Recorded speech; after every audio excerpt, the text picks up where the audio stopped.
Okay. So let's talk about diet.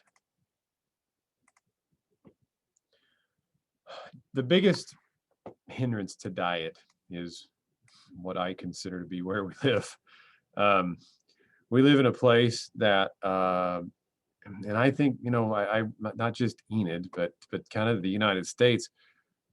We live in a place where fast food and quick calories are, kind of fundamental to our diet, even what we feed our kids in the lunchroom. A lot of them are starches or, a lot of sodium, a lot of carbs. One of the there's a day that they serve the Bosco sticks to the elementary kids. I'm like, golly, is there any protein there at all? It's like a breadstick.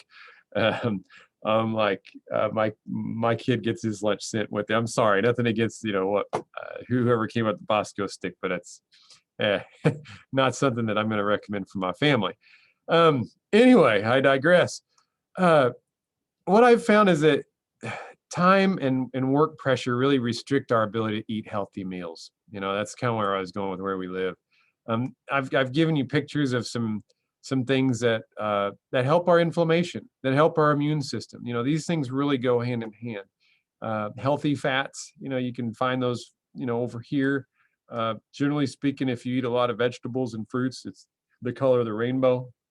If you can get all your colors in, and even our whole grains, a lot of people may have trouble with gluten and other things. Um, so yet some people have to be really careful with what they take in with. But what we found is if you get too much carbohydrates, it causes inflammation. Too many red meats causes inflammation. Sugar and lots of carbs turn to sugar in your body, turn to glucose. Heavily processed foods, lots of sodium, preservatives.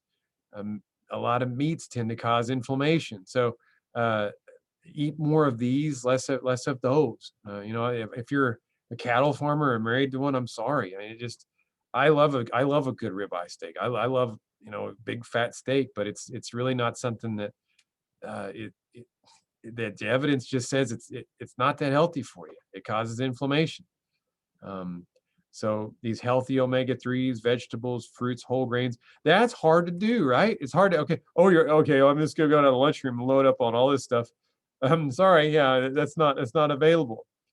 Um, so I'll suggest something here in a minute. Also want to avoid alcoholic beverages.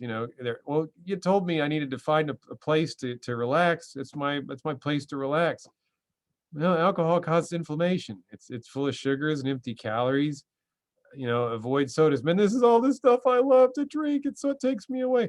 I remember I worked with one lady. She had a high ACE score. She had like 6 of 10 aces. And so she was talking to me one day, and I was like, she's been through a lot. And I said, when's the last time you really remember kind of being happy? And she said, it was today. I said, okay, well, tell me what happened today. And she said, you know what? I was having a rough day at work, and I left, and I got 2 bags of peanut M&Ms, and I ate them. And I was like, oh my gosh, internally, obviously I'm not gonna, if I'm in a counseling session, I'm not gonna, pass a lot of judgment. Um, I I thought I sat there with that, internally I thought, oh my gosh, at first, but then I was like, she's right, because when you eat all of that, sugar and ingest the chocolate, what's being released in your brain? There's sugar. I mean, there's dopamine. Dopamine's released, and that's taking away the stress. But again, it's like, what side of that pendulum are you going to? Are you going to that side that's stress and cortisol and inflammation, or are you sliding over to this oxytocin and serotonin and calming side, one that's more healthy? Well, it's not exciting, Taylor. It's not. We live in a very fast-paced society. Each one of us could use a break to slow down just a little bit. So, too many energy, caffeinated drinks, not good. Too much B12. This it freaked me out. I took a lot of B12 because I like to work out. I thought B12 is good for you. too much B12 is actually linked to cancer. It's too much energy. It does give people energy when you take B12. Um, Try to consume water, tea. That's culture thing. Who drinks tea around here? I'm not in Britain. Um, some coffee, lightly caffeinated, decaf, that helps. The thing that helped me is I honestly had to and I hated doing this because I grew up in Enid. It's like, go have a real meal, go have a sandwich with somebody, go have, a hamburger, go have this. But to really watch the diet, it's like I had to, and I still do this from time to time, make a shake, buy some fresh stuff, grind it up.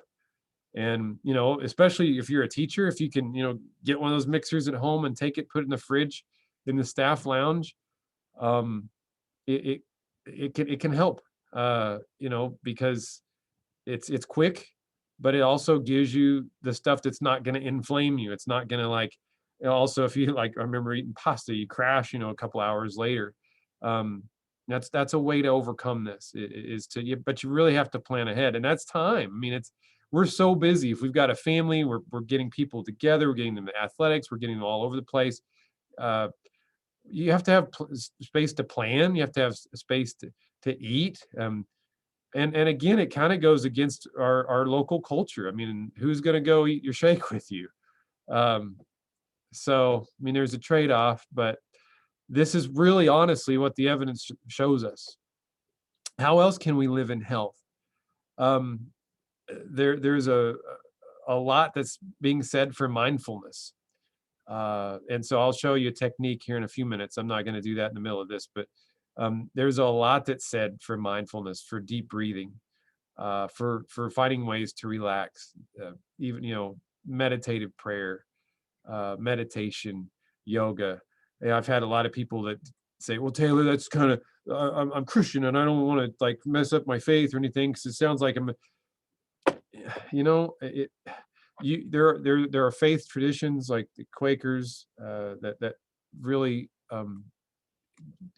go down this path of this silent meditative prayer. It's not completely foreign to even think about monks with vows of silence, and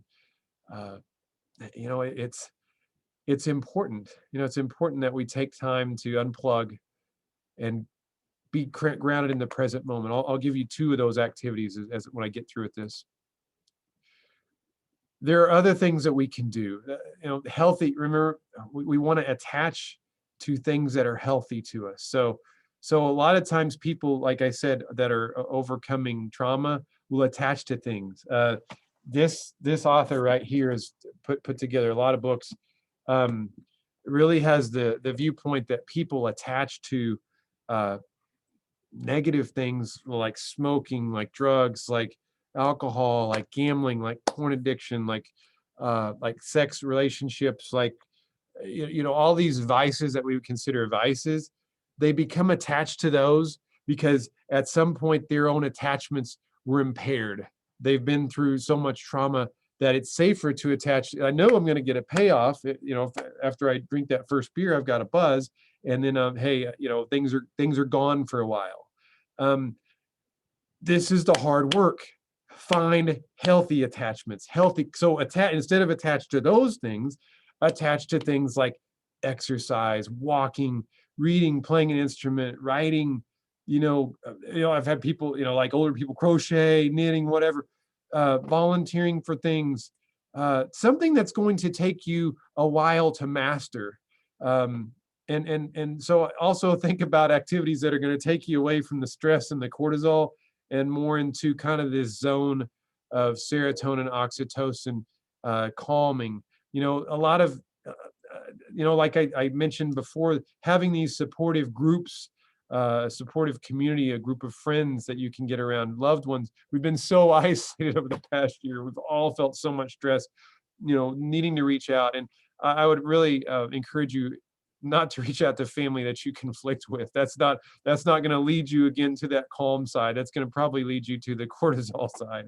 Your church or religious involvement, volunteering, create space and time for rejuvenating. That's the biggest thing. Again, just like the diet, we're so pulled by our careers, by our finances, by everything that we've got. we have to, for our health, have to create space, have to make time and regular time. Put it in your schedule, block off the time in your calendar where you're going to do these things that rejuvenate you, that fill you up. The people, the students need that, the schools need that, the ones that around you that love you need that. You need that.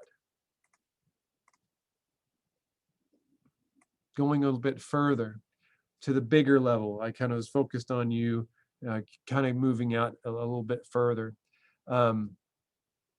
Community and state, my gosh, we're under so much pressure with public resources from year to year. Pay attention to the issues. Don't get too consumed with them. It's easy to get very consumed with politics, and there's a lot of hatred that's present in our society. But pay attention and support candidates and causes and issues that will nurture our communities, increase time with families, decrease intergenerational stress from ACEs. A lot of times these are public systems. These aren't coming, these ideas, I'm not seeing them coming from private enterprise. Well, there's this fantastic, company over here that does this and that. What are they cutting to be able to do that? Or where's, because there's always a cheat code, for those that are, in gaming worlds. There's always a corner that's cut. And it's been my experience over my 47 years on this planet. If something looks too good to be true, it is.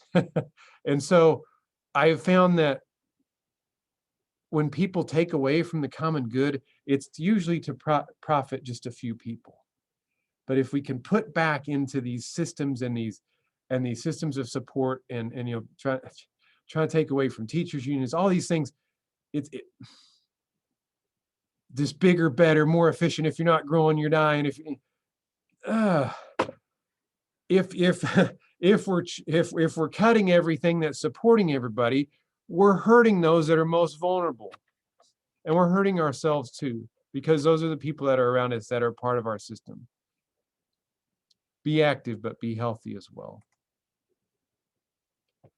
Lastly, to kind of conclude this, what are you filling your cup with?